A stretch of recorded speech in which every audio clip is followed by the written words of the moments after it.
History is made when a leader steps up, stays true to his values, and charts a fundamentally different course for the country. Well, ladies and gentlemen, Mr. President, you are that leader. Mr. President, I've gotten to know you well enough. You want me to stop because I'm embarrassing you. But I'm not going to stop for another minute, Mr. President, because you delivered on a promise. Thank you, Joe. Good to be with you, Mr. President. Today, after almost a century of trying, today, after over a year of debate, today, after all the votes have been tallied, health insurance reform becomes law in the United States of America. But a host of desperately needed reforms will take effect right away.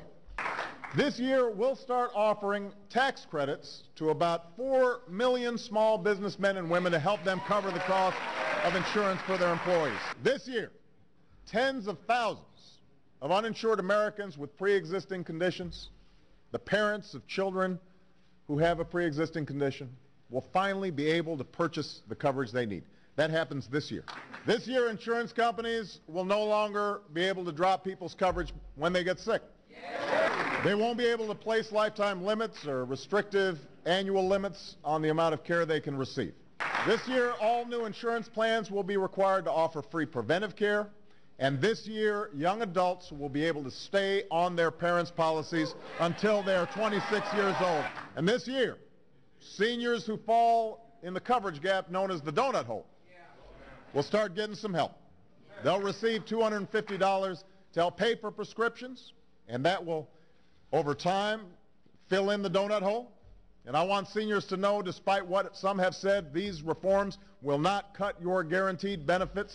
In fact, under this law, Americans on Medicare will receive free preventive care without co-payments or deductibles. That begins this year. It's also a testament to the historic leadership and uncommon courage of the men and women of the United States Congress, who've taken their lumps during this difficult debate. Yes, we did. We are a nation that faces its challenges and accepts its responsibilities. We are a nation that does what is hard, what is necessary, what is right.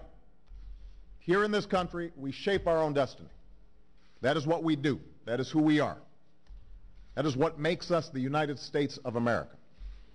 And we have now just enshrined, as soon as I sign this bill, the core principle that everybody should have some basic security when it comes to their health care. And it is an extraordinary achievement that has happened because of all of you and all the advocates all across the country. So thank you. We are done.